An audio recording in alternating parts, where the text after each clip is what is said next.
오늘 베드로전서 3장 8절부터 12절까지 있는 말씀 우리 함께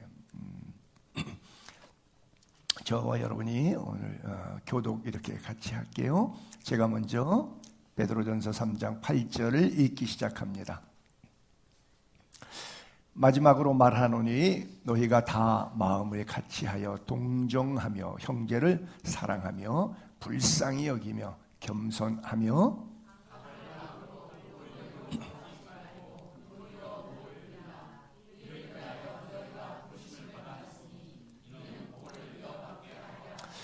그러므로 생명을 사랑하고 좋은 날 보기를 원하는 자는 혀를 금하여 악한 말을 그치며 그 입술로 거짓을 말하지 말고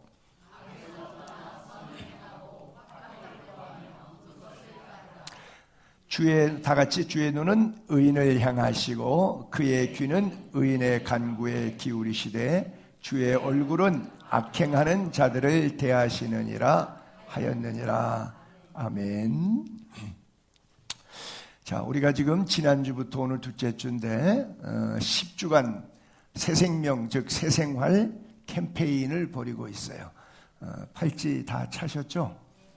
그래요. 불평과 원망을 감사와 사랑으로.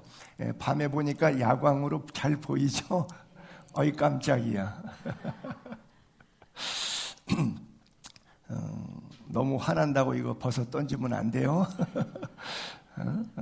그 버섯 던지면 이제 하나 더 채울 거예요. 그래서 우리가 한번 10주 동안 훈련해 봅시다. 불평과 원망, 미움, 시기, 질투가 막 올라오면 우리 팔찌, 팔목에 맸으니까 그래, 하나님은 내게 말씀하시지. 사탄은 나에게 끊임없이 원망, 불평 주지만 하나님은 오늘도 나를 사랑하시면서 내 귓가에 세미한 음성으로 범사에 감사하라. 이는 그리스도 예수 안에서 너희를 향한 하나님의 뜻이니라. 그리고 서로 사랑하라. 그리하면 너희가 찐 예수쟁이인 줄 알리라. 내 제자인 줄 알리라. 주님 말씀하셨거든요. 그래서 저는 이것을 예수 팔찌다, 축복의 팔찌다. 왜? 너는 복이 될지라 이렇게 써 있잖아요. 이게 영어로 써서 조금 아쉬운데 한국말로 써 있었으면 더 좋을 것 같은데 제가 제작하면 비싸요. 김이 제작되어 있는 걸 사야 싸기 때문에. 근데 한국 사람들이 왜 자꾸 모든 걸 영어로 쓰는지 모르겠어요. 여기 영국도 아닌데 어쨌든 영어로 써 있기는 하지만 너는 복이 될지라 다 아시니까 나는 복둥이다. 나는 복둥이다. 나는 복둥이다. 그래서 정말 복스러운 소망 가운데 살아갈 수 있게 되기를 바랍니다. 인생 길어요, 짧아요? 잘 모르겠죠? 30 전에는 지루하고 긴 것 같아요. 근데 30이 더 지나서 60이 넘어가면 인생이 짧은 것 같아요. 그리고 30부터 60까지는 방황하느라고 긴지도 짧은지도 모르고 덤벙덤벙 이렇게 살아가요. 자, 인생 짧아요. 그러면 짧은 인생을 사랑만 하고 감사만 하다가 살기에도 짧은 시간이에요. 근데 여기서 사랑과 감사 속에 살아야 될 인생을 갉아먹는 거, 시간을 빼먹어요. 원망하고 불평하고 시기하고 질투하고 다투고 정죄하고 막 그래서 보니까 짧은 인생에 그걸로 다 갉아먹었어요. 남은 시간이 얼마 없어요. 그렇죠? 누가 그러잖아요. 1초를 1원으로 계산해서 하루 24시간이 86,400원이라고. 그러니까 누구나 0시 땡 되면 아침 새벽에 다 돈 받아요. 86,400원. 그것을 쓰고 사는데 좋은 면에 쓰고 산 사람도 있고 좋지 못한 면에 쓰고 산 사람도 있겠죠. 그러면 누가 인생을 잘 산 사람일까요? 원망하고 불평하고 시기하고 질투하다가 인생 끝난 사람이 부지기수로 많아요. 우리도 인생 전반전 많이 그렇게 살았어요. 부부지간에도 교회 안에서도 가정 안에서도 얼마나 힘들게 그렇게 살았어요. 자, 근데 여러분 지금의 나이 오늘에서 돌아가실 날짜 분명히 나와 있어요. 언제인지는 모르지만 그렇죠? 1년 안쪽에 돌아가실 분, 10년 안쪽에 돌아가실 분, 20, 30년 더 사실 분. 자, 그 날 안에서 남은 시간을 어떻게 살고 싶어요? 원망과 불평하며 살고 싶어요? 감사와 사랑으로 살고 싶어요? 여러분들 결정하세요. 난 책임 안 져요. 사랑만 하다가 살기에도 아까운 인생.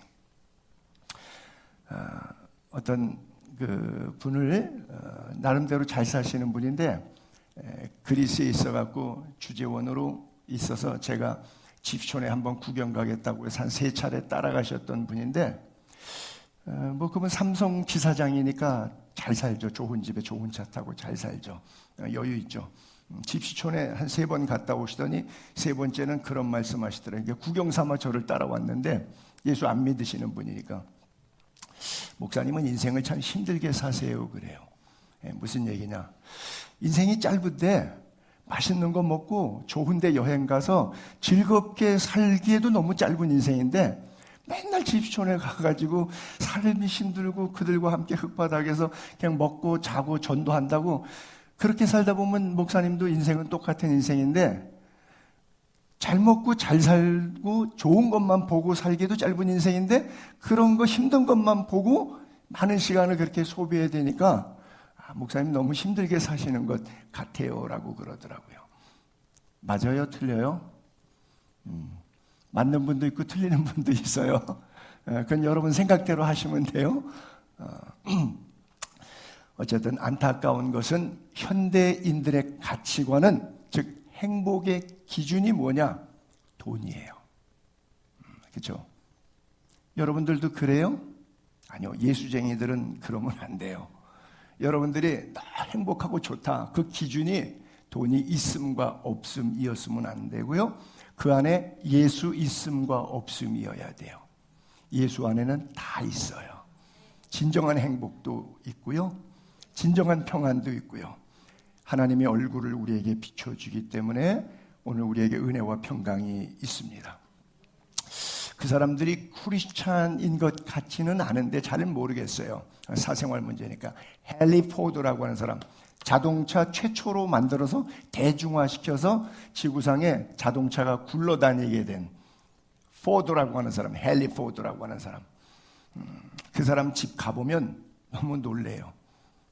살던 고향집 조그맣게 져갖고 돈 많이 벌었으니까 시골에다가 아방궁 같은 큰 집 지을 것 같은데 그렇게 돈 많은 사람이 자기네 고향에 노후에 산다고 오두막을 치고 살아요. 워런 버핏도 자기가 살던 그 집 지금까지 살고 있다고 그러죠. 그냥 작은 집에 살아요. 근데 그 사람들이 도네이션 한 액수는 상상을 초월하는 금액을 도네이션 했어요. 그 사람들은 뭐가 행복의 기준일까요? 우리가 갖고 있는 물질 개념 속에 나타내고 싶어 했던 행복한 삶이라고 하는 것과 그들은 왜 다를까요? 그들은 무엇을 발견했기 때문에 그럴까요? 어떤 멘탈 생각을 갖고 있기 때문에 그럴까요? 빌 게이츠라고 하는 사람도 그러긴 했어요. 좋은 일에 많이 했는데 이 사람은 자기 존재감 드러내는 일에 굉장히 많이 이렇게 정치적으로 신경을 쓰더라고요. 제가 볼 때는. 그러더니 물론 이제 가정도 이혼하셨고 뭐 이랬는데 어쨌든 좋은 일에 많이 쓰는 것 같은데 저는 그 개인을 이렇게 조명해 보면 그 속에는 예수가 없고 자기 존재감을 막 엄청 드러내고 싶어 하는 것만 남아 있어서 그 선한 일 많이 하는 것이 하나님이 어떻게 평가하실까 하는 것은 좀 퀘션 마크가 붙어요. 우리가 교회 안에서 신앙생활 할 때도 그렇고 섬기는 공동체에서도 그렇고 마찬가지인 것 같아요. 그 대교라고 하는 주식회사 얘기죠. 눈높이 교육 학습책 대박 났죠. 그 엄마가 아들들에게 이렇게 해서 큰아들, 둘째아들, 셋째아들까지 쭉 맡겼는데 그중에 한 아들이 대표 이사를 맡았는데 강학중이라고 하는 사람, 그 엄청난 대기업을 그냥 하루아침에 사표를 내요. 한 46살 땐가 아직 철도 안 들 나이 같은데 어떻게 그런 처리를, 그걸 그냥 내려놔요. 돈이 중요한 게 아니다. 가정을 살려야 되겠다. 그래서 가정경영연구소를 만들어서 강연을 하고 다녀요.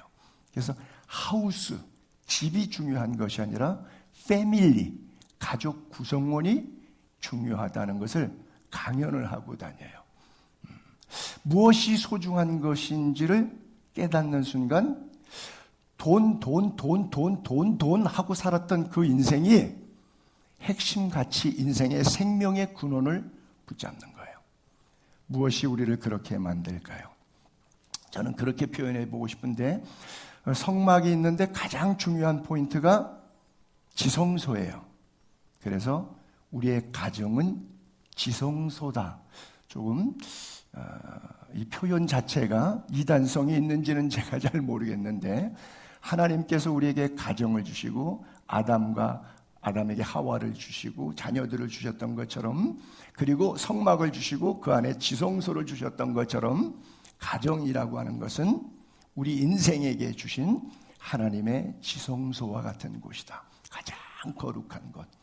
거기에서 모든 생명이 시작되고 생명이 회복되고 용서함이 있고 재사유함이 있고 참된 자유함이 있고 참된 십자가의 사랑의 보혈의 능력이 나타나는 것. 그래서 나는 여러분들의 가정들이 다 천국이 될 수 있게 되기를 바랍니다. 보세요. 끊임없이 사탄은 여러분들의 가정을 공격했죠. 어땠나요? 사탄은 하나님이 이 땅에 최고 위대한 선물로 주신 가정, 가장 행복의 보금자리, 생명의 시작점, 가정에서 아이가 태어나잖아요.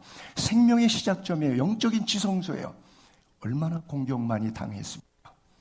사탄은 지금도 여러분들의 가정을 공격하고 있어요.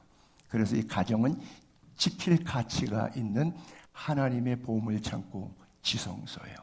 그런데 어떻게 지킬 수 있어요? 다 사소한 건데 언어에서부터 다 망가지기 시작해요. 그래서 불평과 원망을 감사와 사랑으로 바꾸면 10주 동안 캠페인하면서 훈련하면서 잘 안 되면 이를 악물면서 자기 팔을 쳐다보세요. 그렇다고 화난다고 이 팔을 잘라버리지 마시고 그러면서 스스로 자기에게 더 이상 내가 그리스도인으로서 하나님이 주신 거룩한 지성소를 불평과 원망의 지성소가 아니라 감사와 사랑과 생명의 시작점에, 사랑의 시작점에 지성소로 바꾸자. 이런 결단이 여러분 가슴에 있게 되기를 바랍니다. 안타까운 것은 이렇게 뉴스 보게 되면 초등학생도, 중고등학생 물론이고 초등학생도 자살하죠. 왜 자살한다고? 성적 때문에 자살했다는 거예요.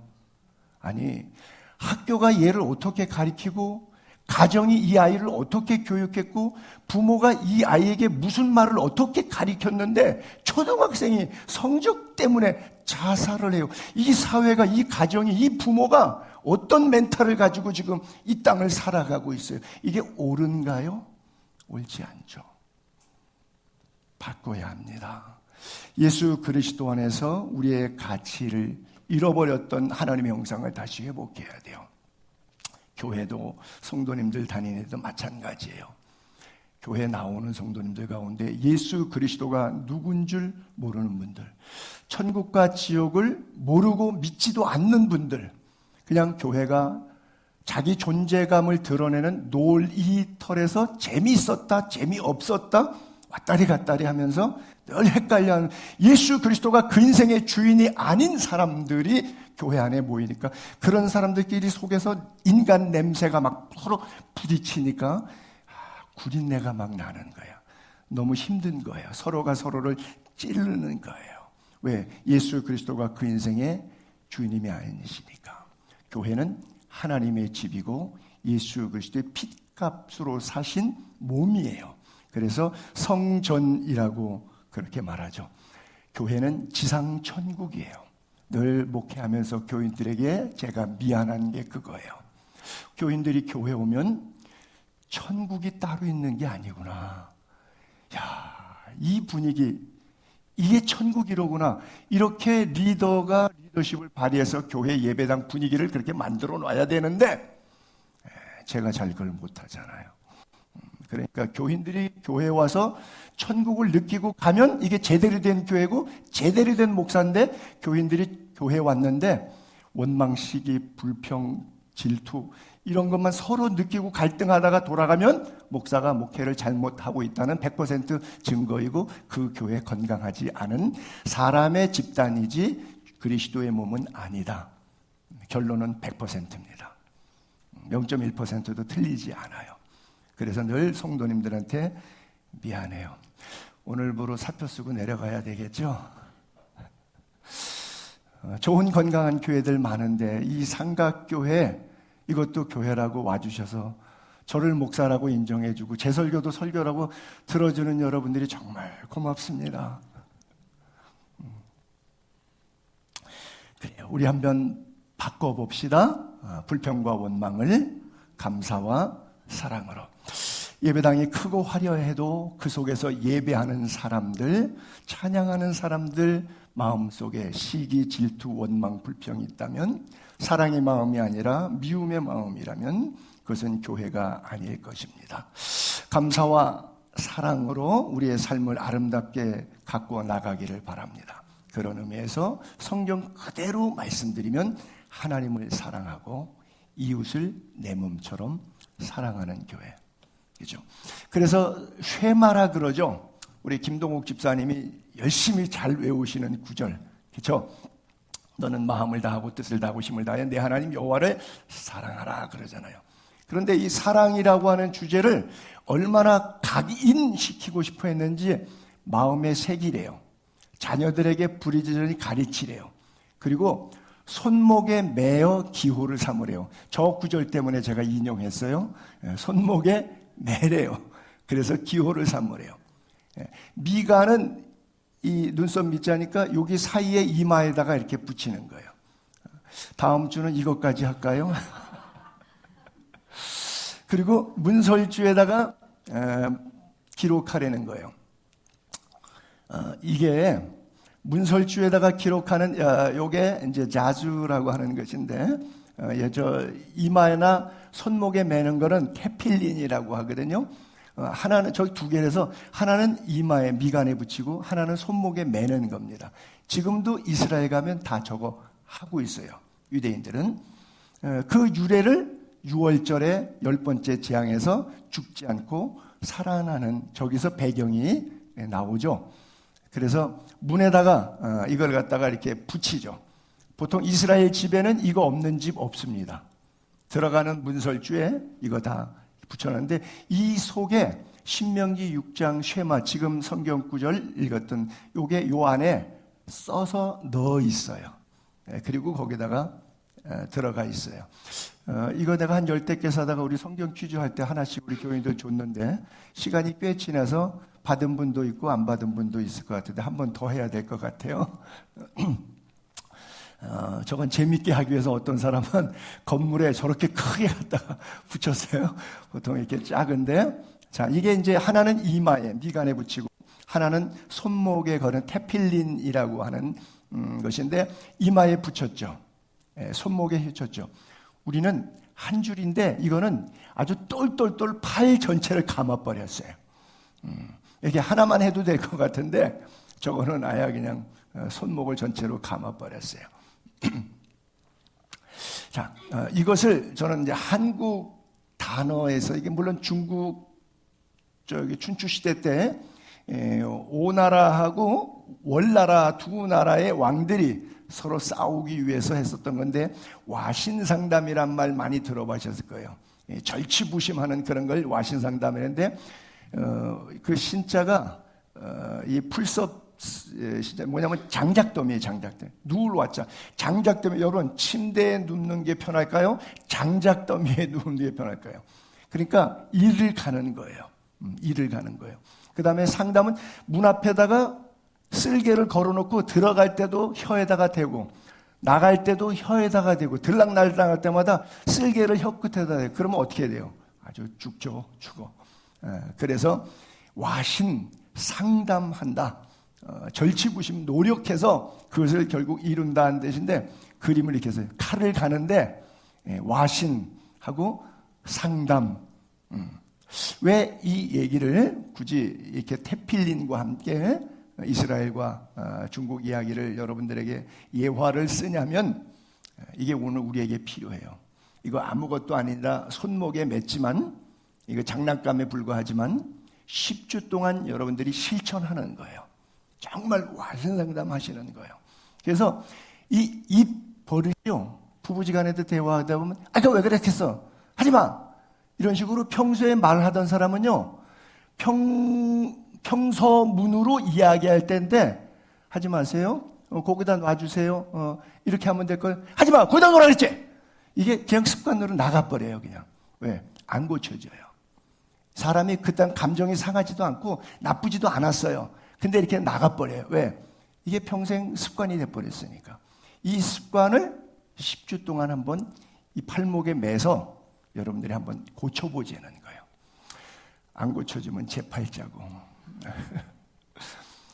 그래서 대화를 부드럽게 평소에 하던 톤에서 약간 데시벨을 낮추세요. 그렇죠? 그리고 가능하면 경어, 존대어를 쓰세요. 그러면 자기도 모르게 좋아져요. 자기에게 경어를 쓰는 사람하고 톤 높은 톤으로 명령형으로 쓰는 말하고 같은 내용이지만 느낌이 달라요. 누가 개를 그라고 그렇게 실험을 했대요. I love you. I love you. 네, 죄송합니다. 영어로 한국말로 할게요. 개를 쓰다듬으면서 개야 너 사랑해, 사랑해, 사랑해. 그리고 반대로 너 미워, 너 미워, 너 미워. 이 두 말을 이렇게 한 거예요. 쓰다듬으면서 아유 너 미워, 아유 미워 죽겠네, 너 미워. 근데 걔가 너무 좋아해. 꼬리를 왜? 액센트 때문에. 아유 미워라, 아유 미워, 꼴보기 싫어 죽겠다, 아유 미워. 막 근데 걔는 너무 좋아해. 근데 반대로 이렇게 하는 거예요.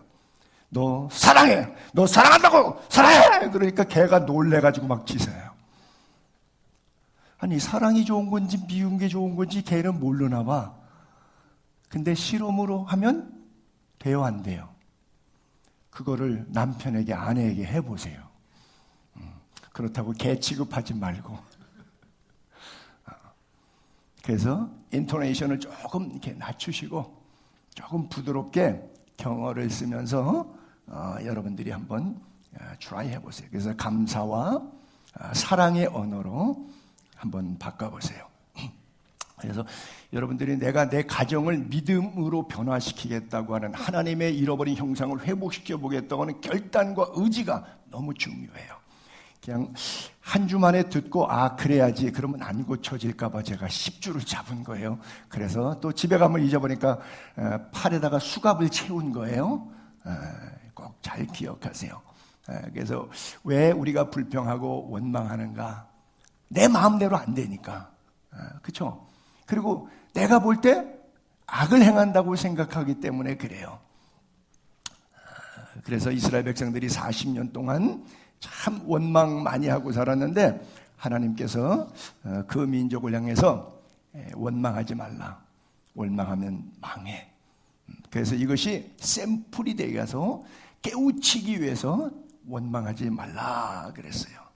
그래서 여러분들이 가정 안에서도 서로 원망스러워하는 그런 언어 단어, 당신 때문에 이렇게 된 거야 라고 하는 단어 말고 여보 수고했어, 여보 고마워, 감사해, 이런 언어 쓸 수 있게 되기를 바랍니다.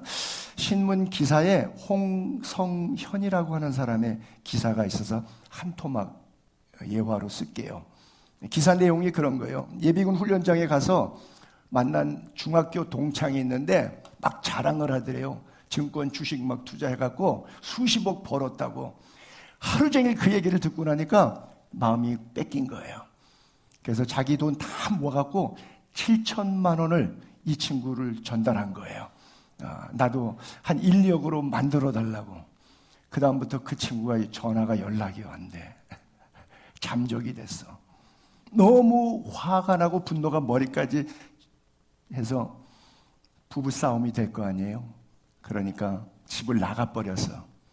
그래서 서울역에 가서 노숙자가 돼서 몇 달을 살았어. 가정 다 팽개치고 노숙자 생활했어. 엄마 생일이 돼가지고 그래도 엄마는 찾아봐야 될 것 같아갖고 개면적게 집으로 돌아왔어요. 그랬더니 아내가 한 말도 안 하고 그 더러운 옷 다 빨아주고 따뜻한 국에 밥 차려주고 그리고 돈 봉투 넣어서 주면서 여보 이거 엄마 생신인데 용돈 갖다 드려야지 그리고 주더래요. 이 남자가 엉엉 운 거죠. 가슴이 무너진 거예요. 마누라 벼락 떨어질 줄 알았는데 이렇게 나에게 왼수 같은 거를 사랑으로 갚다니. 그래서 그때 정신 바짝 차리고 다시 은행에 가서 펑크난 거 신고하는 거 그거 단어를 제가 잘 모르겠는데 안 해봐가지고 하여간 그런 거 신고하고 파산 신청 이런 거 하고 그리고 다시 또 배드뱅크에서 해서 조그맣게 장사해서 다시 일어서게 됐다고 하는 그런 이야기가 실려져 있더라고요.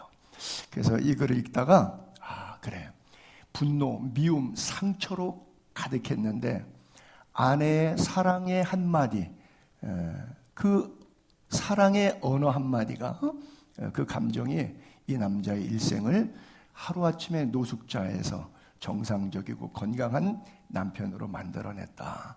그래요. 우리 교회는 노숙자 남편들이 없어가지고 아내들이 좀 깡알깡알한 것 같은데 그래도 잘 해주시기 바랍니다. 그래요. 이것이 감사, 이것이 회복의 길이에요. 주일, 우리가 안식일이라 그러죠. 구약에 안식일, 안식년, 신년 두는 이유가 뭐예요? 회복이에요. 우리를 회복시키시고 우리를 다시 일으켜서 축복의 통로로 쓰시기 위한 하나님의 과정이에요.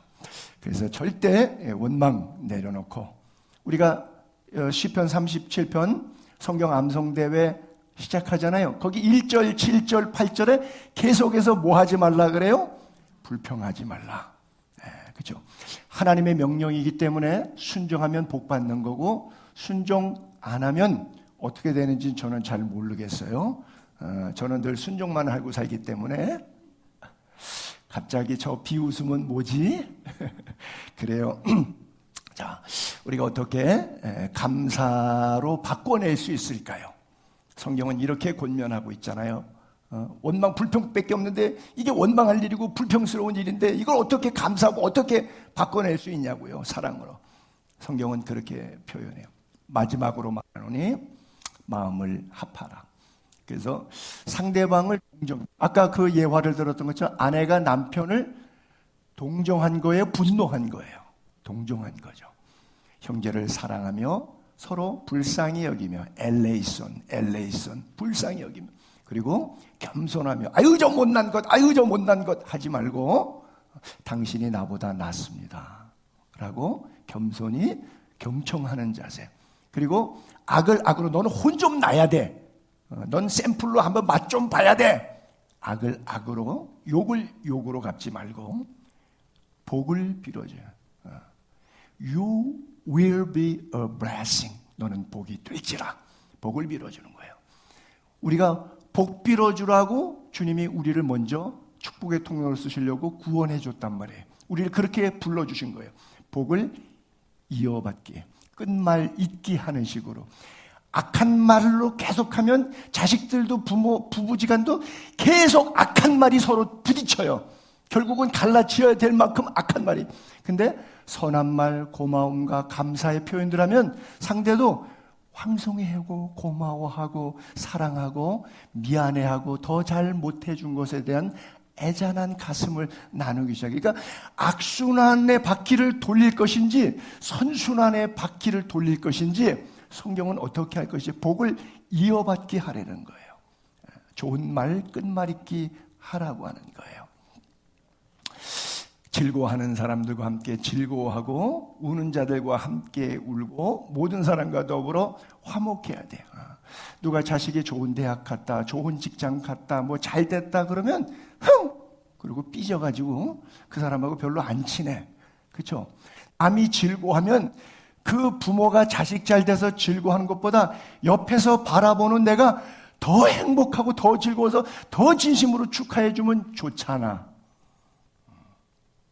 표정은 뭐지? 근데 이게 뭐 배가 아파.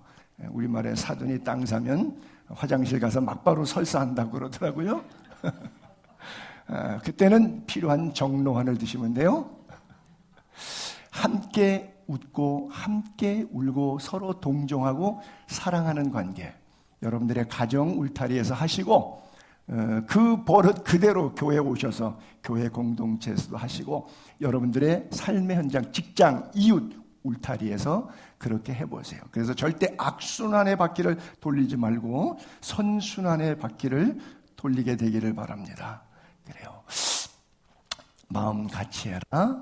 높은 데 마음 두지 말고 낮은 데 터하라. 악을 악으로 갚지 말고 선한 일을 도모해라. 악에게 지지 말고 선으로 악을 이라. 왼수 갚으면 악에게 내가 이기는 것 같지만 지내놓고 나면 나도 똑같은 사람 돼요. 누가 그러잖아요. 남에게 돌 던지기 위해서 돌을 잡으면 내 손에 흙이 먼저 묻는다 그러죠. 그래서 결국 악에게 지지 않는 것은 선으로 악을 이기는 거예요. 여러분들이 오늘 집에 가셔서 서로 배우자들한테 그래서 야, 내가 당신하고 결혼 안 했으면 어떻게 될 뻔했냐. 내 인생 최고의 선물은 당신이고 내 인생 최고의 선택은 당신하고 결혼한 거다. 그러면 상대가 상당히 껄끄럽고 불편스러워 하겠지만 그럼에도 절대 듣기 싫어하지 않고 그 다음날 서비스가 달라진다는 것. 그렇죠. 남편들 같으면 고기 반찬이 올라오거나 아내들 같으면 남편이 봉투에 용돈을 넣어서 주거나 둘 중에 하나가 기적이 일어날 거예요. 그거 왜 싫어서 안 하시는 거예요? 그래요. 서로 동정하고 선한 일을 도모할 수 있기를 바랍니다. 이런 사람이 있어요. 나를 너무 힘들게 해요. 어느 정도까지는 용서되는 인간들도 있지만 내가 저 인간은 도저히 용서가 안 돼. 그런 인간도 있어요. 왜? 나를 너무 힘들게 했기 때문에 박해하는 사람들. 그 사람들에게는 이렇게 하래요. 축복해 주래요. 한술 더 떠. 너 더 힘든 거 하래. 더 힘든 거 하래. 원수를 갚지 말고 하나님의 진노하심에 맡기라. 기록되었을 때 원수 갚는 것이 내게 있으니 내게. 여기서 제일 무서운 성경 구절이 초록 색깔이에요. 하나님이 갚으신대. 여러분, 내가 공포스러운 분위기를 연출할게요. 여러분들이 저한테 까불면 하나님이 갚으신데 난 신경 안 쓰겠어. 얼마나 무서운 얘기예요? 예화를 이렇게 들으니까 팍 이해되시죠? 그래요. 하나님의 손에 맡기세요. 일일이 대응해서 악으로 갚다가 악에 치우칠 뿐이고 나도 똑같은 사람 되는 거예요. 그래서 오히려 성경 말씀대로 축복해요. 그러면 그 사람이 축복받기에 합당하지 않으면 그 축복이 누구한테 온다고요? 자기에게 돌아오는 거예요. 그렇죠? 저주를 퍼붓는데 너무 미워갖고 나하고 왼수지간해서 근데 하나님이 볼 때 나한테는 왼수지간이지만 하나님이 볼 때는 그 사람의 삶은 정당하기 때문에 문제가 없어. 그럼 내가 퍼본 저주는 누구한테 와요? 나한테 와요. 그러면 이왕이면 저주는 평생 안 하고 축복의 언어는 평생 사용하면 플러스 마이너스 이익이 더 많겠죠. 마이너스 될 일은 없어요. 왜? 내가 악다구리하고 저주한다고 해서 그 사람이 저주받는 것도 아니잖아요. 그러니까 저주할 필요 없어요. 그리고 하나님 잘 되게 해주세요 라고 축복해주고 끝. 그렇죠? 그리고 잊으시면 되는 거예요. 자, 한번 같이 읽어볼까요? 시작. 불평과 원망이 없는 사람이 누가 있겠는가? 반대로 감사와 사랑이 없는 사람이 누가 있겠는가? 둘 다 사람은 다 있어요. 근데 어느 쪽에 삶의 무게를 두고 사실 건지는 여러분들이 결정하시면 되는 거죠. 자, 또 한 번 읽을게요. 불평과 원망도 습관이 되고 인격이 된다. 또 감사와 사랑도 습관이 되고 인격이 된다. 이거 굉장히 무서운 습관입니다. 그래서 제가 강제로 10주 캠페인을 하는 거예요. 한 주 설교하고 그냥 이렇게 좋은 얘기하고 넘어가도 좋은데 여러분들이 10주 동안 10월 말까지 10주 동안 반복해 보자는 거예요. 이게 습관은 쉽게 변화되지 않고 또 좋은 습관도 하루아침에 몸에 배지 않습니다. 습관이라는 게 뭐예요? 반복이란 뜻이잖아요. 그래서 여러분들이 일주일 동안 사시고 주일날 오셔서 하나님의 은혜 안에서 또 이것을 다시 재점검하시고, 그렇죠? 그래서 여러분들이 몸에 배서 습관이 되면 이것이 뭐예요? 그 사람의 퍼스널 캐릭터가 돼, 인격이 되는 거예요. 인격, 그리스도인의 인격. 그래요. 자, 또 읽을게요. 시작. 불평과 원망은 가정을 지옥으로 만들고 감사와 사랑은 가정을 천국으로 만든다. 자, 드디어 공을 여러분의 손에 넘겨드렸습니다. 공을 여러분들의 손에 넘겨드렸어요. 여러분들의 삶, 그리고 여러분들의 가정을 지옥으로 만드실 건지 천국으로 만드실 건지 난 책임 없어요. 여러분들이 스스로 결정하시면 됩니다. 하나님의 나라가 여러분들의 가슴에 있는 사람은 이미 여기서부터 천국이에요. 죽어서 장례식 했기 때문에 가는 천국, 지옥 이런 나라가 아니라 그리스도인은 여기서 살아있을 때 천국을 사는 거예요. 천국을 살아내야 돼요. 부활을 삶으로 증명해내야 돼요. 그것이 그리스도인이고, 여기가 부부지간의 인간관계 완전 지옥이야. 막 미워 죽겠어. 막 원망투성이야. 그 사람이 교회는 다녀. 근데 집에서도 원망, 직장에서도 원망, 인간관계에서도 원망, 아주 죽을 지경에 마음은 늘 지옥인데 예배당은 다녀. 그 사람이 눈 감았다가 다시 뜨면 어디에 있을 것 같아요? 천국은 여기서부터 가는 겁니다. 여기서 결정나는 것이지 죽은 다음에 결정나는 게 아니에요. 여기서 결정나는 거예요. 그래서 하나님 마지막 성경 말씀에 이렇게 써 있어요. 시작. 예수께서 대답하여 이르시되